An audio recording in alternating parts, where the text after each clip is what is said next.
Hola, ¿qué tal amigos? Bienvenidos nuevamente a este canal. El día de hoy está Pedrito, mi compañero, y yo tenemos el honor de tener nuevamente con nosotros al doctor Adolfo Reutemann desde Israel para compartir con ustedes el tema tan interesante de los rollos y, los orígenes, perdón, del cristianismo. Doctor Reutemann, ¿cómo se encuentra usted? Bien, un gusto de estar contigo, con Pedro, y volver de esta manera así retomar el contacto. Bueno, pues muchas gracias por haber aceptado nuevamente esta invitación. Pedrito, ¿cómo te encuentras? En este momento en excelente compañía contigo, Norma, y con el doctor Reutemann. Es un gran honor. Gracias por acompañarme.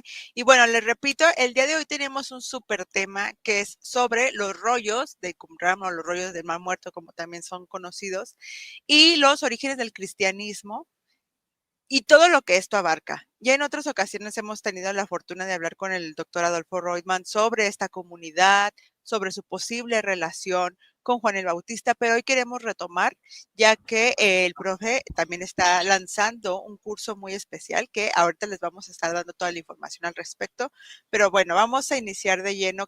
No sé si usted, doctor Reutemann, quiere decir algo antes de que iniciemos nosotros con nuestro bombardeo de preguntas. No, precisamente como bien lo dijiste, esta entrevista entra en el marco del lanzamiento de, en realidad más que un curso, es una trilogía que comprende 3 cursos, que precisamente uno de ellos es sobre los rollos del Mar Muerto, otro es sobre los rollos y la figura de Juan el Bautista y Jesús, y otro específicamente sobre los esenios, la comunidad del Mar Muerto y los orígenes del cristianismo. Así que la entrevista se encuadra muy bien en el lanzamiento de este curso virtual, ¿no? Que comprende 3 cursos en realidad. Gracias, doctor. Les recuerdo a los chicos que nos están viendo en diferido que este video está siendo grabado en presencia de los miembros del canal. Si ustedes quieren formar parte de los miembros del canal, ya saben, solamente con una pequeña membresía mensual, estarían siendo parte de estas transmisiones anticipadas y exclusivas. Así que se los dejo también ahí como un apunte. Doctor Reutemann, para iniciar, lo que nos ofrece un marco para poder entender todo esto que fue de la comunidad, todo lo que se desarrolló, pues es el contexto político y religioso en el cual surge, que sería este contexto del Segundo Templo. ¿Qué nos puede decir usted un poco sobre este contexto donde surge esta comunidad? Bueno, para eso tenemos que enmarcar a este grupo dentro de una cronología. Y cuando hablo de cronología me refiero a un momento específico de la época del Segundo Templo, que sería para el siglo segundo antes de nuestra era. Eh, la, la época del segundo siglo es una época muy turbulenta desde el punto de vista político, social, religioso. Eh, eh, Se llevó a cabo en esa época, por ejemplo, los decretos antijudíos por parte del rey Seleucida, el rey griego de Siria, Antíoco Epífanes IV. Luego, como consecuencia de estos decretos, el levantamiento de los macabeos, que trajo como consecuencia la recuperación del templo de Jerusalén, que había sido profanado por los griegos, y luego fue rededicado por Judas Macabeo en diciembre del 164 ante nuestra era, y luego ese levantamiento de los macabeos, que tenía un objetivo original religioso, se transformó en uno político, que derivó finalmente en la independencia de Judea a mediados del siglo segundo ante nuestra era, en la época de Simón el Macabeo. Y a partir de ahí tenemos más o menos unos 100 años de independencia judía, hasta el año 63 antes de nuestra era, cuando los romanos, encabezados por, en este caso, las fuerzas romanas por Pompeyo el Grande, llega en el año 63 antes de nuestra era y toma Jerusalén, poniendo fin a esta, como dije, más o menos 100 años de independencia judía. Esta época tan turbulenta fue una época en donde se generaron muchos conflictos. Por un lado estuvieron los conflictos, por ejemplo, entre aquellos judíos que querían acercarse al mundo griego, mientras que había grupos, diríamos, utilizando una expresión anacrónica, ultraortodoxos, radicales, conservadores, que precisamente se oponían a este acercamiento al mundo no judío, al mundo pagano. Y esas fuerzas estaban en constante conflicto. Además de eso, también tenemos una transformación muy grande en Judea cuando se constituye el Estado de los macabeos y luego se transforma en la dinastía de los hashmoneos. Hay que recordar que buena parte de la historia de los judíos en la época intertestamentaria, o llamada también como la época del Segundo Templo, es una época en que los judíos están controlados por potencias extranjeras. Por un lado fueron los persas, desde el último tercio del siglo VI hasta el último tercio del siglo IV, es decir, más o menos unos 200 años. Luego la llegada de los griegos con Alejandro Magno y a la caída, es decir, con la muerte de Alejandro Magno, colapsa el imperio como tal y se fragmenta en subreinos. Por ejemplo, relevantes para nuestro caso es el reino de los Seleucidas en Siria y de los Ptolomeos en Egipto, y entonces la tierra de Israel va a caer bajo el dominio de uno o de otros, ¿sí? Y luego, como dijimos, en la época ya de los Seleucidas es cuando los macabeos obtienen la independencia, hasta que caen en manos de los romanos. Y aquí, en la época de los romanos, primero va a haber una época que va a estar bajo dominio y control de Herodes el Grande, que fue rey de Judea, nombrado por los romanos, por el Senado romano en el año 40 ante nuestra era, y luego rey de Judea entre el año 37 y el año 4 ante nuestra era. Y cuando muere, otra vez el territorio se divide entre los hijos de Herodes, pero muy rápidamente el territorio de Judea, que estaba controlado por Arquelao, es expulsado y queda bajo control romano, ¿sí? Y va a comenzar lo que se llama el gobierno de los procuradores. Primero son los prefectos y luego se llaman procuradores. Y esta va a ser la situación de Judea hasta la revuelta de los judíos contra los romanos y la destrucción de Jerusalén y el templo. Entonces, en este marco de conflictos, muy probablemente es ese marco en el cual nosotros tenemos que articular probablemente el origen de lo que va a ser luego lo que llamamos la Comunidad del Mar Muerto. Nosotros creemos que los fundadores de este movimiento eran sacerdotes que, como resultado de una pugna ideológica y religiosa con otros sacerdotes en Jerusalén sobre distintos temas que pasaban por cuestiones de pureza e impureza ritual, relaciones maritales, temas que tienen que ver con los sacrificios, es decir, todos temas que son propios del mundo sacerdotal. En algún momento, no sabemos bien cuándo, un líder carismático que en la fuente se ha llamado el maestro de justicia, el Morea Tzedek, aparece en el escenario de la historia y en algún momento, no sabemos incluso si es bajo la dirección de este maestro o de otro líder, estos hombres, este grupo inicial, deja la ciudad de Jerusalén.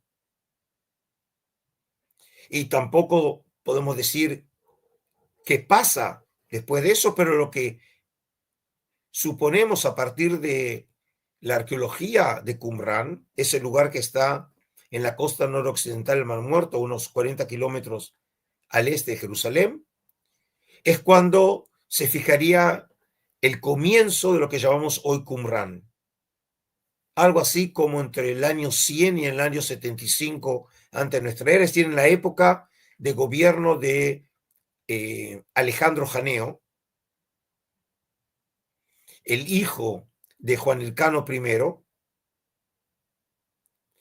I, y en este caso, digamos, va a ser el comienzo de Qumran hasta su destrucción por los romanos en el año 68 de nuestra era, es decir, el segundo año de la revuelta. Ese más o menos es el marco cronológico y muy someramente muestra que la comunidad surge como resultado y respuesta a todos estos enfrentamientos de carácter político, social y religioso. Gracias. Adelante, Pedrito. Una de las cosas que me llenan de bastante curiosidad desde hace mucho tiempo, desde que escuché de los rollos de Mar Muerto, era esta vinculación que mucha gente quiere hacer y que se hace, ¿verdad? Entre la comunidad de Qumran, por un lado, los rollos de Mar Muerto, y lo que es Juan el Bautista y Jesús. Y entonces la pregunta para mí, la pregunta de mí para usted, ¿cómo, cómo el ambiente eh, político, religioso de esa época, eh, ¿verdad? Puede influir en figuras como Juan el Bautista y Jesús? Bueno, Pedro, todos nosotros somos emergentes de una realidad y reaccionamos frente a los cambios que esa realidad nos impone a nosotros. La figura de Juan el Bautista y Jesús hay que articularlos en una realidad de tensión, como dije, política y religiosa, en este caso específicamente por la presencia de los romanos. Los romanos obviamente son un poder imperial que trata de usufructuar y sacar beneficio de ese dominio en la tierra de Israel. Por ejemplo, el tema de los impuestos tan gravosos empiezan a ser de un peso muy importante en el empauperamiento de la sociedad. Es decir, cada vez hay más pobres en la tierra de Judea, bajo el control de los romanos. Y esta situación de control por parte del poder extranjero hace que un tema que nosotros lo conocemos desde la Biblia hebrea, que es la esperanza mesiánica, empieza a tomar cada vez más vuelo.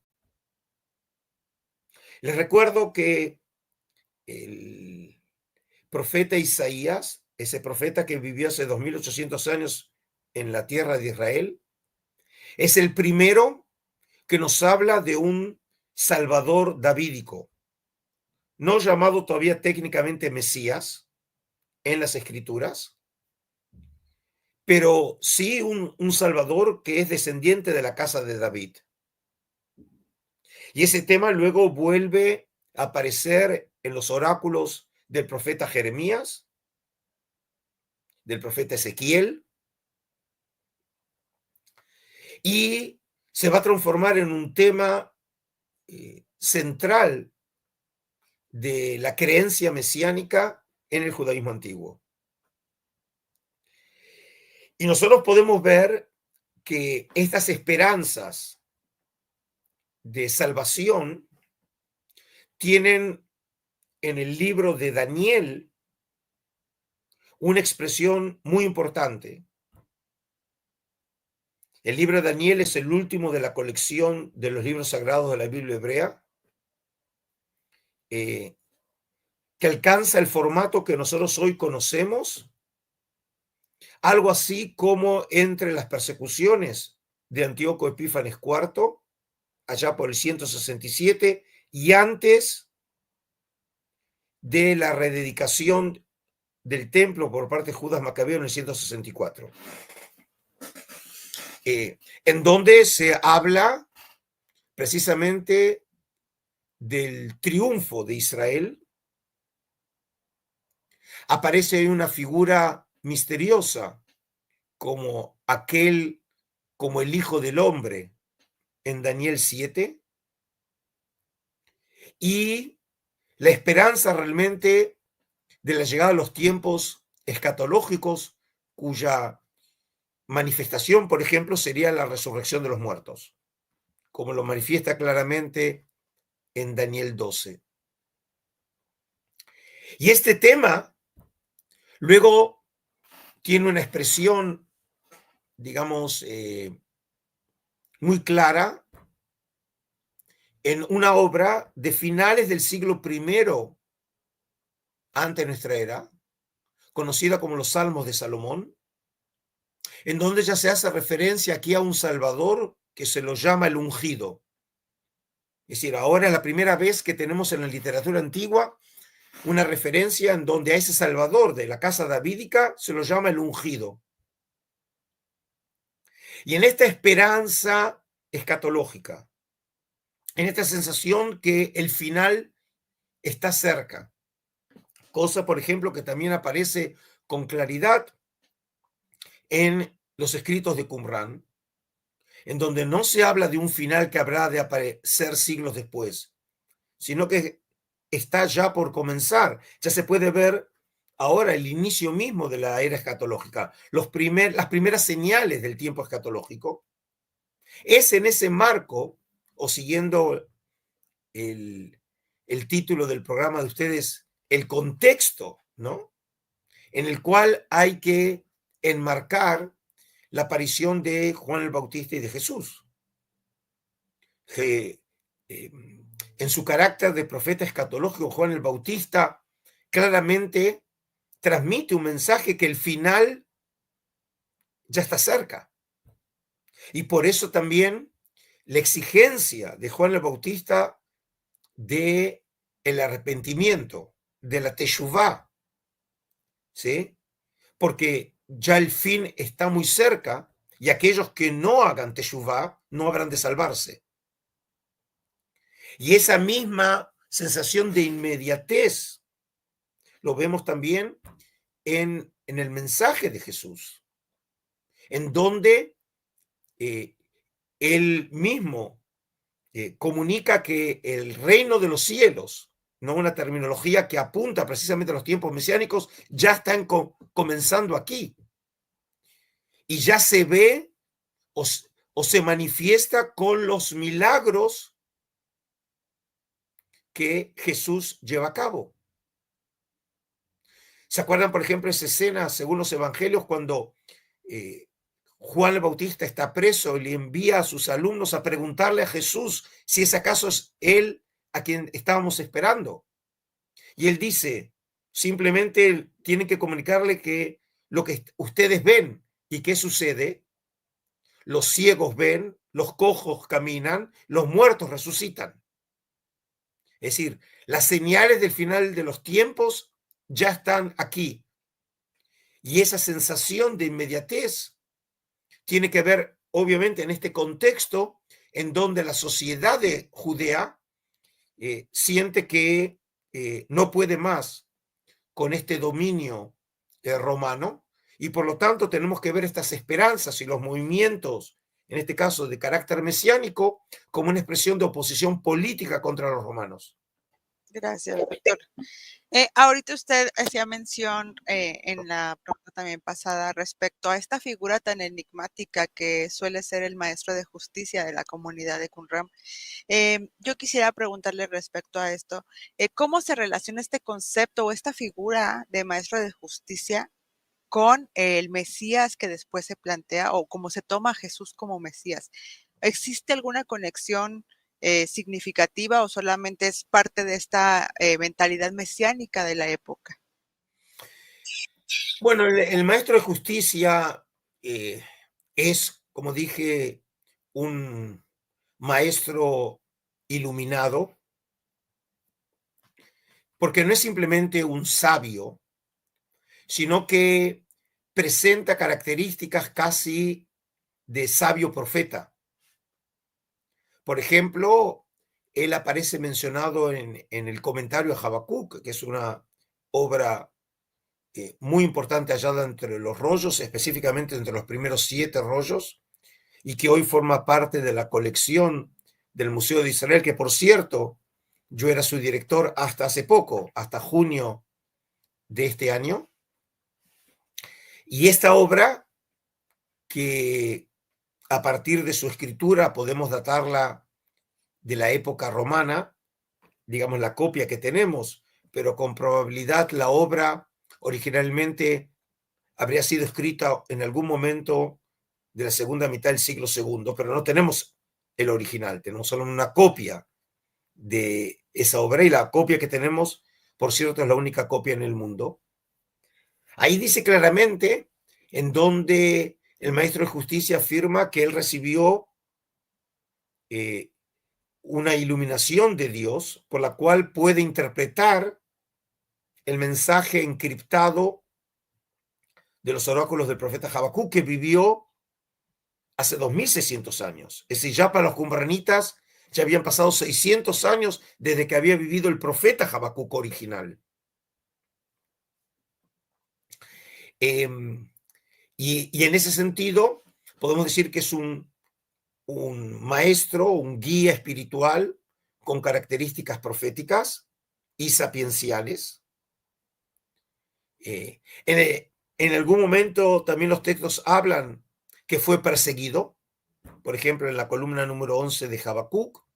También lo conocemos en otro de los documentos de Qumran. Y también, obviamente, en algún momento muere. ¿Sí? Los estudiosos de la primera generación de los rollos trataron de establecer un tipo de equivalencia entre el maestro de justicia y Jesús, presentando al maestro de justicia como si fuera un tipo de prototipo de Jesús. Pero humildemente creo que es forzar los datos. ¿Sí? Pero lo que sí podemos ver es una dinámica social y religiosa interesante. Es decir, hay un grupo de seguidores detrás del maestro de justicia, como tenemos también a los apóstoles y ese movimiento que sigue a Jesús. Y en ambos casos, estos personajes, ellos consideran, y los consideran muy cercanos a Dios, que ellos tienen una relación íntima, como el caso del maestro de justicia que recibe mensaje o iluminación de Dios, y obviamente Jesús, que utiliza el lenguaje de padre, ¿no? Hijo padre, para hablar de su relación íntima con el Dios de Israel. Pero no podemos decir que en este caso el maestro de justicia haya sido entendido como una figura mesiánica, o por lo menos no lo vemos en los textos. Pues es una cosa bien interesante porque hay veces que cuando uno se familiariza un poco, ¿verdad? Y yo en esto, ¿verdad? No estoy eh, tan instruido sobre Qumran como debiera, pero sobre algunos aspectos bien importantes.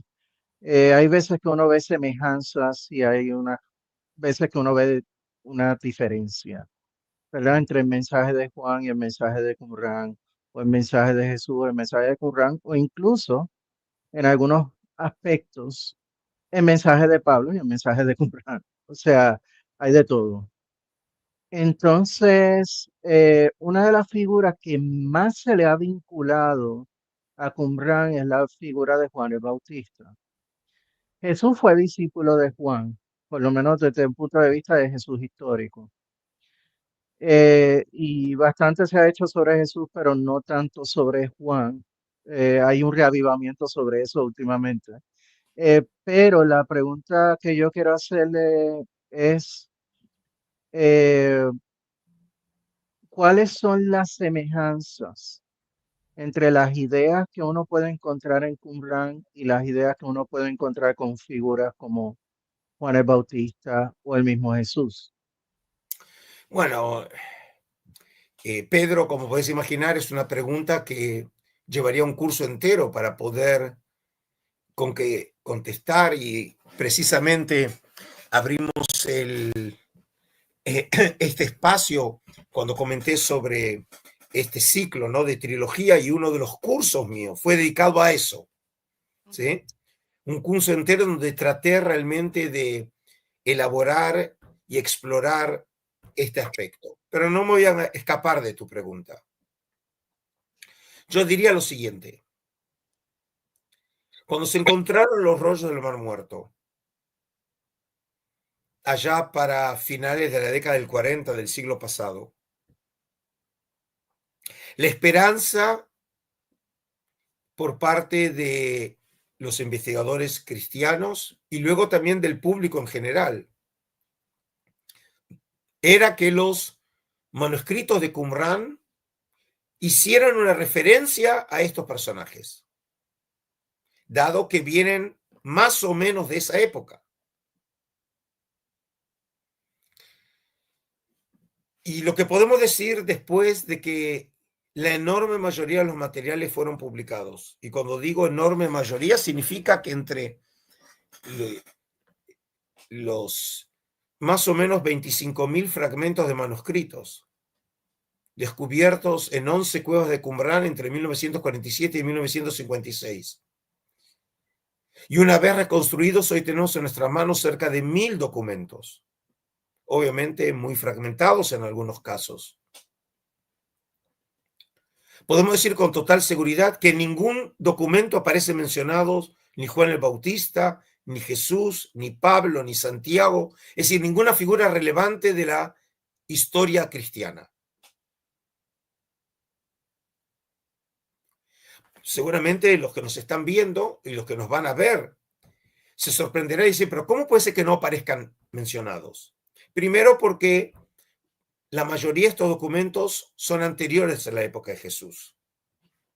La mayoría de los documentos son del siglo II y siglo I antes de nuestra era.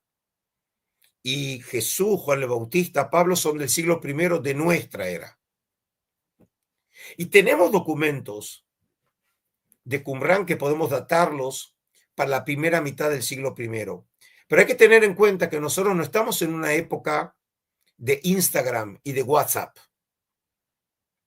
Hoy todo es inmediato, ¿no? Algo sucede, en ese momento nos sacamos una imagen, una foto, enseguida lo subimos a las redes sociales y en ese momento el mundo entero sabe que estoy ahora en una entrevista con Norma y con Pedro, ¿no?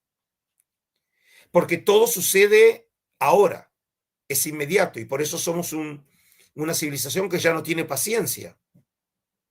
Todos, incluyéndome, cuando queremos que suba una noticia y tardan unos 5, 6, 10 segundos, ya nos ponemos nerviosos, ¿no?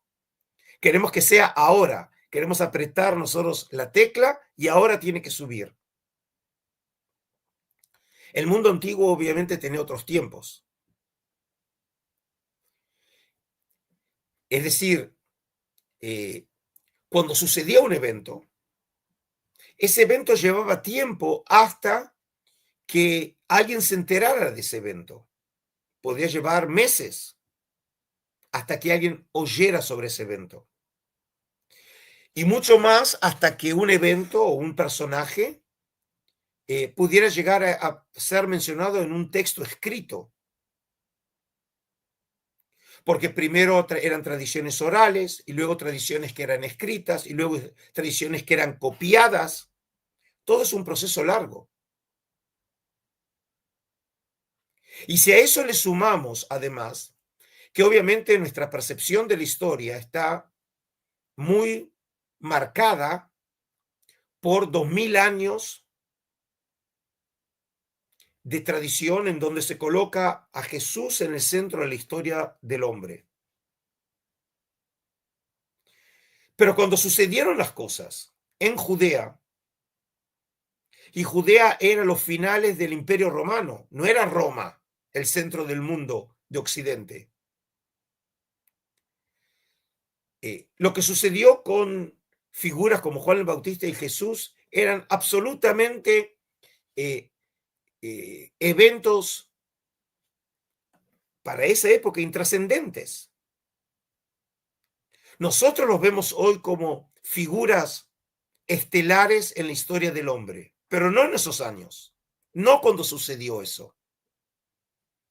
¿Cuántos seguidores en total tenía Jesús?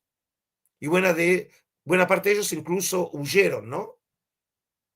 Es decir, ¿cuántos tenían? Solamente con el tiempo la figura de Jesús empezó a tomar fuerza. Y obviamente cuando el Imperio Romano se transforma en cristiano con Constantino el Grande en el siglo IV, obviamente es ahí donde hay una explosión en cuanto al interés, por ejemplo, en los lugares sagrados. Cuando Helena, la madre de Constantino, llega a la Tierra Santa y comienzan a identificarse los lugares que tenían que ver con la historia de Cristo y empiezan a construirse iglesias rememorando, ¿no?, esos espacios sagrados. Pero ya habían pasado 300 años desde que eso había sucedido. Y por eso, contestando a tu pregunta, Pedro, y todavía ni empecé a contestarla, es solamente el precalentamiento, los rollos del Mar Muerto no son documentos que nos echan luz en este sentido sobre las figuras históricas de Juan el Bautista o de Jesús. No hacen referencia a ello. Y una vez dicho todo esto, entonces tengo que decir que hoy no se puede estudiar los orígenes del cristianismo si no es pasando por los rollos del Mar Muerto. Es una paradoja, pero es cierto. Y para explicar en una frase y por ahí con una palabra, a propósito del título del programa de ustedes, los rollos del Mar Muerto permite por primera vez en la historia recontextualizar a los orígenes del cristianismo. Porque Jesús el Bautista, Juan el Bautista, Jesús, Pablo son figuras de Judea. Del siglo I de nuestra era. Y los documentos de Qumran son los documentos originales que nos llegaron de esos años, del siglo II ante nuestra era, del siglo I ante nuestra era, del siglo I de nuestra era. Y por eso, por primera vez en la historia, estamos en condiciones de recontextualizar en el tiempo y en el espacio los orígenes del cristianismo. Gracias, profesor.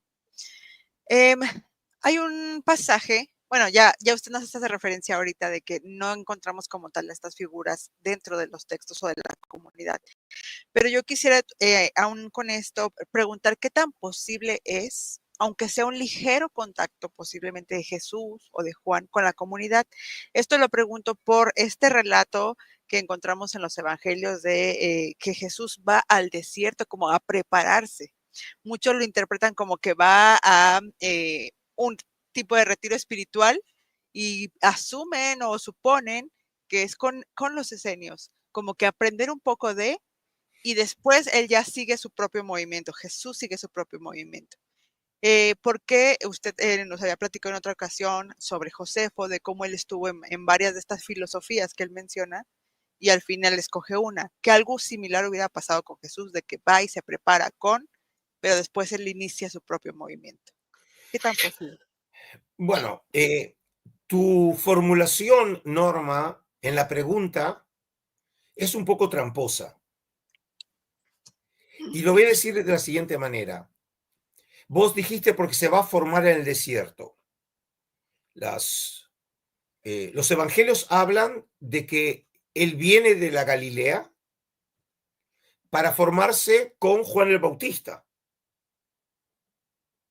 Es decir, y Juan el Bautista está, digamos, muy próxima a la región del Mar Muerto.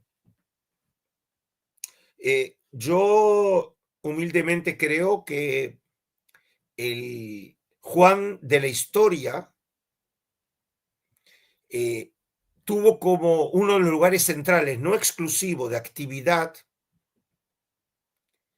una región localizada al este del río Jordán, hoy territorio de Jordania, en Wadi Harar.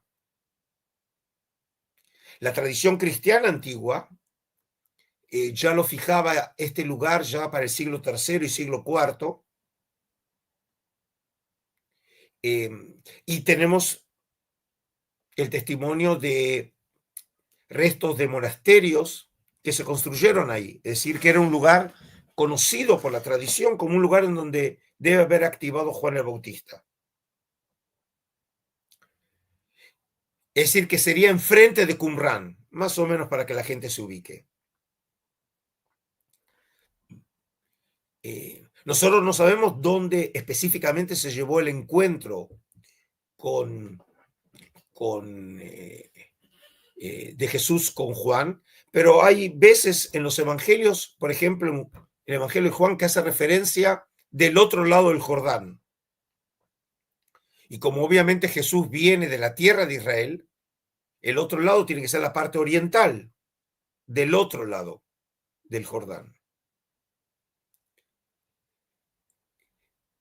Pero es una zona desértica. Y es para formarse con este maestro, Juan el Bautista, que sería, en este caso, como un tipo de gurú, ¿no? Espiritual. Nosotros no sabemos cuánto tiempo pasó con Juan, pero vos hiciste mención a algo que yo ahora lo voy a completar. Este tipo de búsqueda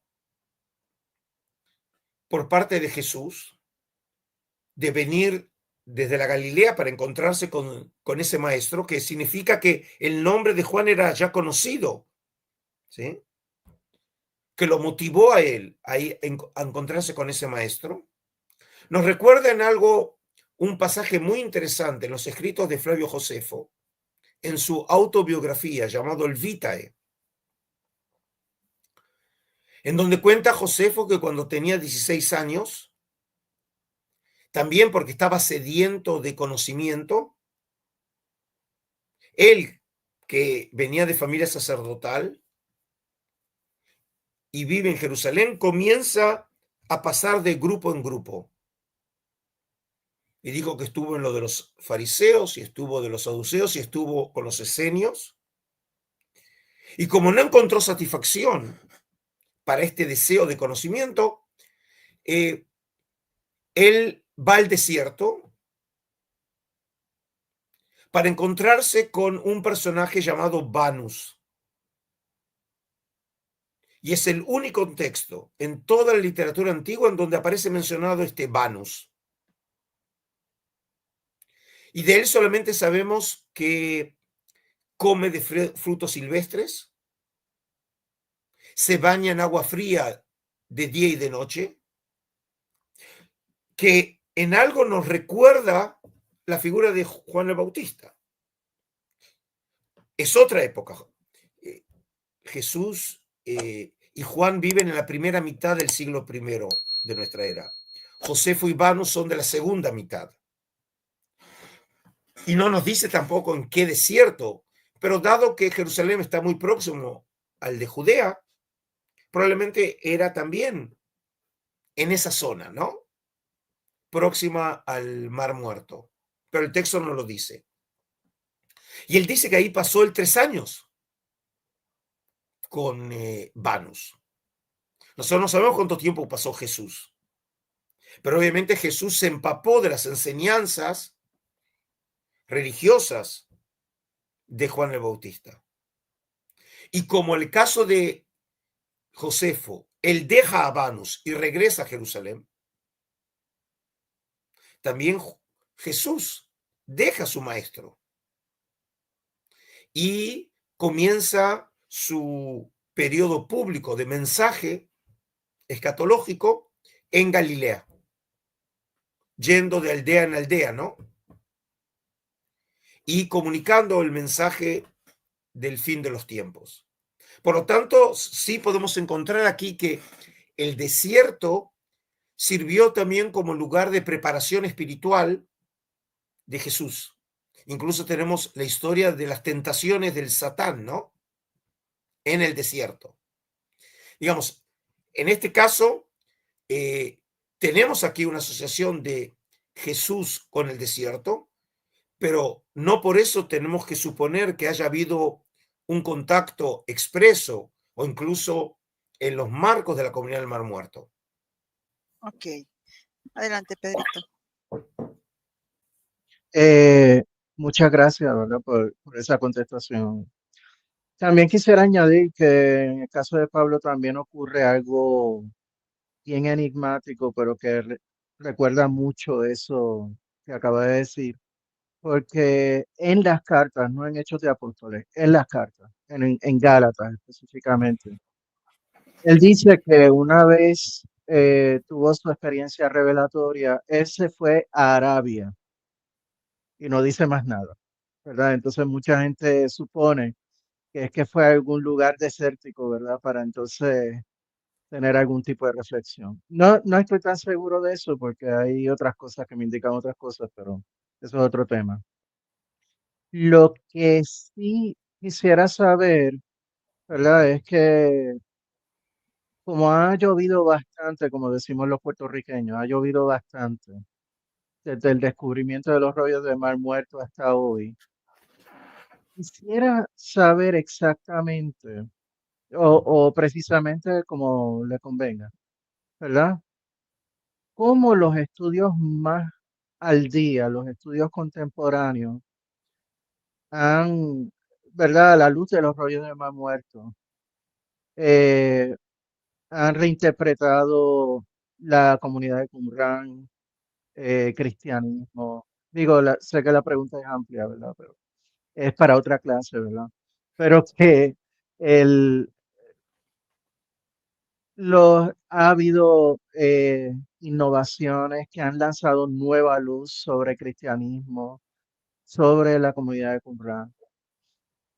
Más o menos por ahí va mi pregunta.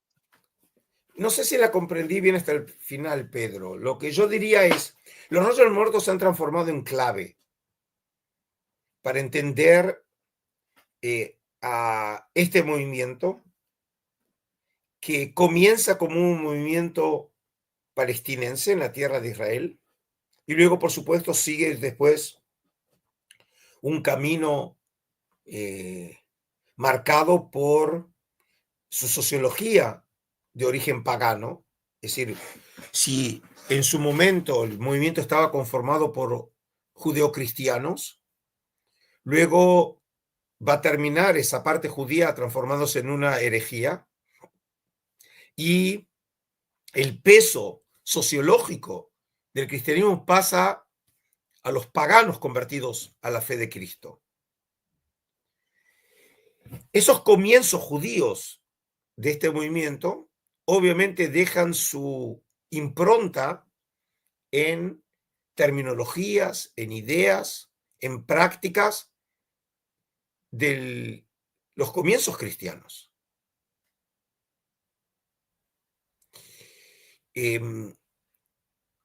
Voy a tratar, por ejemplo, de explicarte y explicarles a ustedes algo muy simple. Cuando ustedes o vuestros seguidores van a la iglesia o al templo y escuchan al cura párroco o al pastor diciendo, Jesús dijo. Obviamente, no tenemos ninguna otra prueba de las palabras de Jesús que lo que dicen los escritos, ¿no? Como sean los evangelios. Por ahí tenemos textos como llamamos los evangelios apócrifos, ¿sí? Pero es lo único que nosotros tenemos. No tenemos una grabación de Jesús, obviamente. Y más allá de la fe, no tenemos otra manera de asegurarnos si Jesús lo dijo o no lo dijo. Pero hay una cosa seguro que puedo decir. Jesús no lo dijo en griego. Porque los escritos más antiguos del cristianismo están escritos en griego. Puede ser que Jesús haya sabido algunas palabras en griego, no es imposible. Pero la lengua de Jesús era el arameo, que era la lengua popular de los judíos en la tierra de Israel en esos años. Obviamente Jesús también sabe hebreo.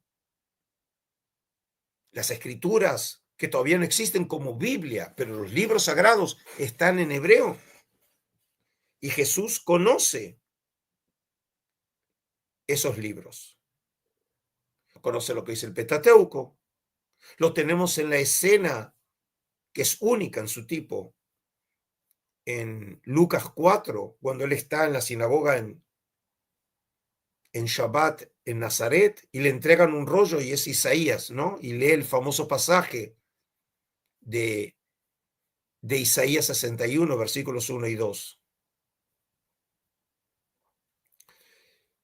Es decir que tenemos aquí una situación paradójica, que nosotros nos queremos acercar, sea como historiadores, al Jesús de la historia, o aquellos desde la fe a la figura de Jesús, cuyo mensaje en realidad lo tenemos en una traducción, no lo tenemos en su lengua original.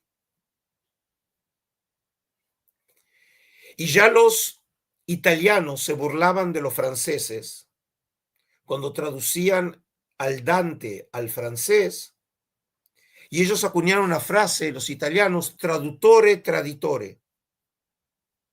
Es decir, el que traduce traiciona. Es decir, porque toda traducción en última instancia es una interpretación. Para entender el mensaje original de alguien, tenemos que entenderlo en su lengua. Porque sabemos que las palabras tienen matices, tienen campos semánticos. Y seguramente Norma y Pedro les pasó alguna vez que usted le quiere explicar a alguien, incluso de habla española, como un argentino, y ustedes en México o en Puerto Rico utilizan una expresión y dicen, no es esto. Entonces tratan de explicármelo, ¿no? Tratan de encontrar una palabra que se parezca, pero ustedes siempre van a decir, pero no es eso. Es parecido, pero no es. Ahora, imagínense si eso sucede con una expresión en el uso coloquial, cuán más complejo es cuando hablamos de términos teológicos. Qué difícil es encontrar un término que sea equivalente del mundo semítico al mundo griego. Cuando estamos hablando de una civilización totalmente diferente, que funciona con otros códigos espirituales y mentales. ¿Y por qué digo esto? Porque gracias a los rollos de los muertos tenemos más de 100.000 palabras en arameo y en hebreo de hace 2000 años. Es decir, por primera vez en la historia podemos acercarnos por medio de la lengua de los rollos del Mar Muerto, probablemente a la expresión original utilizada por Jesús, a la ipsima verba. Y entonces podemos llegar a entender por ahí juegos de palabras que utilizó Jesús en su texto original. No leyéndolo en griego, sino justamente utilizando como argumento el hebreo o el arameo de los rollos del Mar Muerto para poder entender la lengua de Jesús. Y por medio de la lengua acercarnos a su mensaje, a sus ideas, a lo que en última instancia quiso comunicar a los hombres.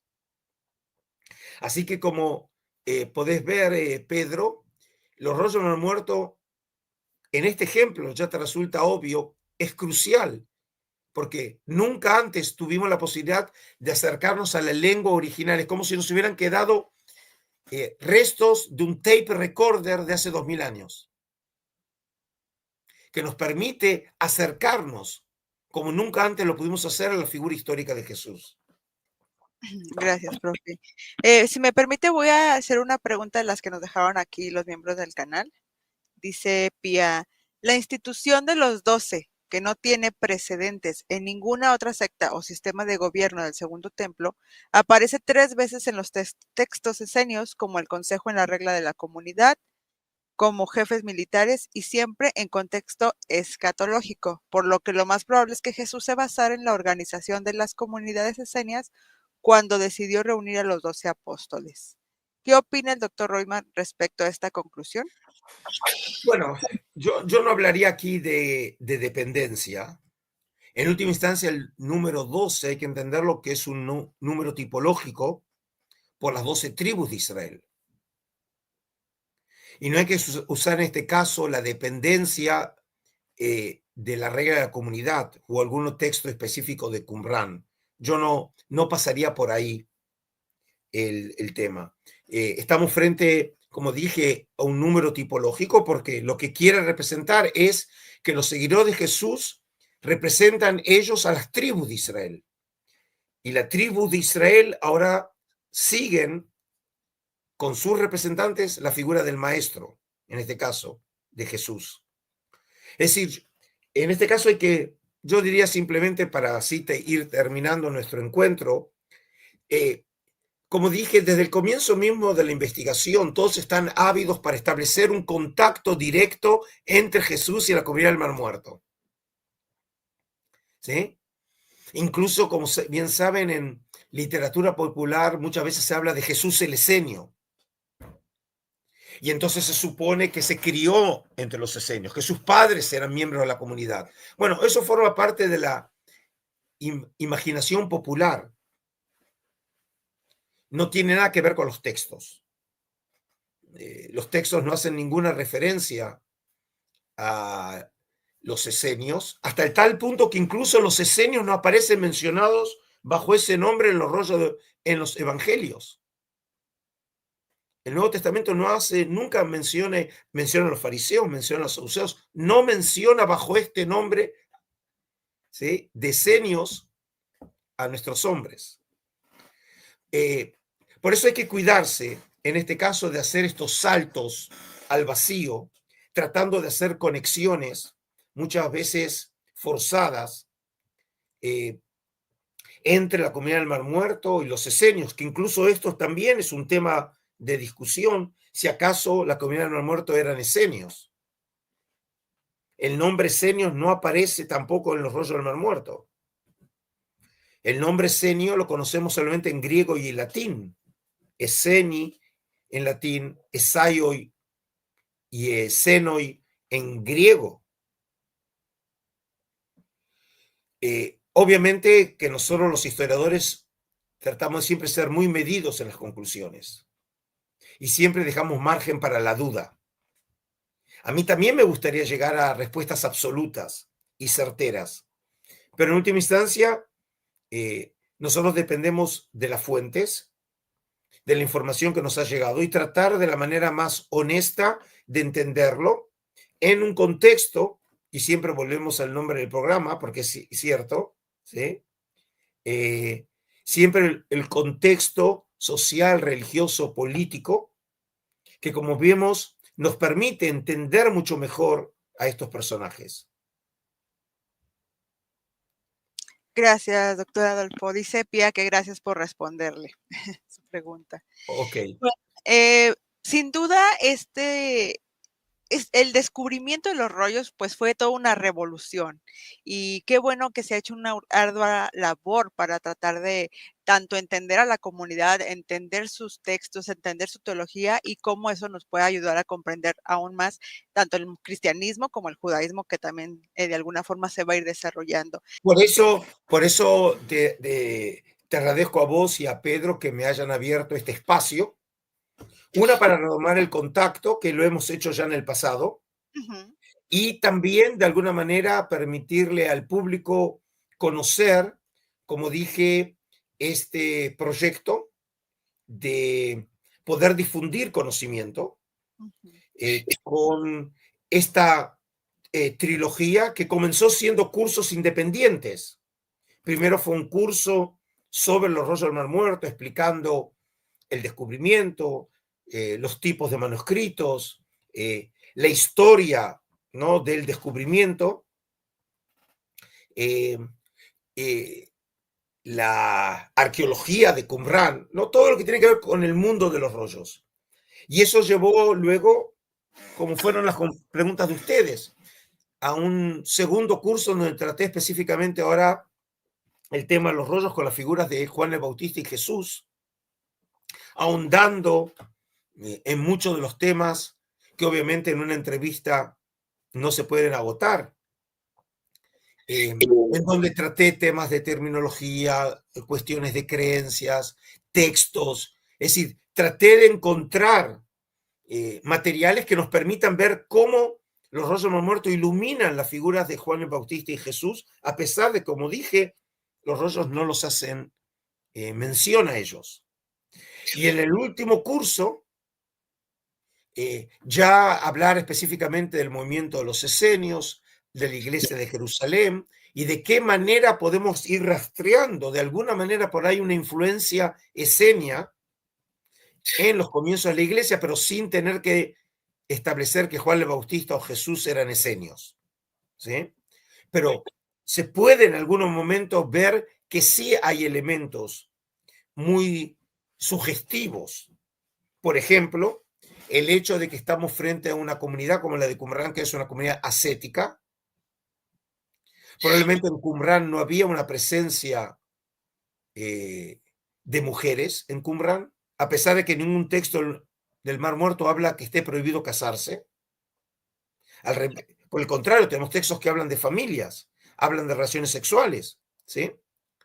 Y luego es interesante que luego en el desarrollo del cristianismo tenemos el origen de el monasticismo, que aparece, por ejemplo, en Egipto, en el siglo IV, con San Pacomio y Antonio. Y es interesante que en Egipto hay un grupo sobre el cual solamente nos habla Filón de Alejandría, que son los terapeutas, que el gran cumranólogo de Oxford, Geza Vermeer, creía que era un grupo que tenía un origen esenio, pero que estaban en Egipto. Y si fuera como él dijo, entonces los terapeutas serían como un eslabón que conecta el esenismo qumranita de la tierra de Israel con el monasticismo en Egipto. Es decir, empezamos a ver que puede haber algún tipo de contacto. Y eso he tratado de explorarlo en estos cursos y esta trilogía que les es ofrecida por primera vez al público como un paquete. Así que les agradezco muchísimo que me hayan permitido comunicar algunos de estos temas al público y que por medio de esto también puedan llegar a interesarse por esta trilogía. Así es, y aquí en la descripción les vamos a dejar el link para que vayan y se suscriban al canal, porque también tiene un canal el doctor Adolfo Reutemann. Si hay por ahí algún despistado que no sabía, pues que lo sepan, para que vayan y se suscriban y también para que adquieran esta trilogía que está súper interesante para que se adentren más en este tema, porque obviamente quedan muchas aristas ahí por investigar, pero están ya ahí incluidas en esta trilogía. Doctor Adolfo, muchísimas gracias por habernos acompañado. Ha sido un privilegio platicar con usted. Gracias a ti, Norma, Pedro, un saludo muy grande y bendiciones desde las tierras de Israel. Un Gracias y saludo. pues Un bendiciones placer. desde Adiós Gracias. entonces.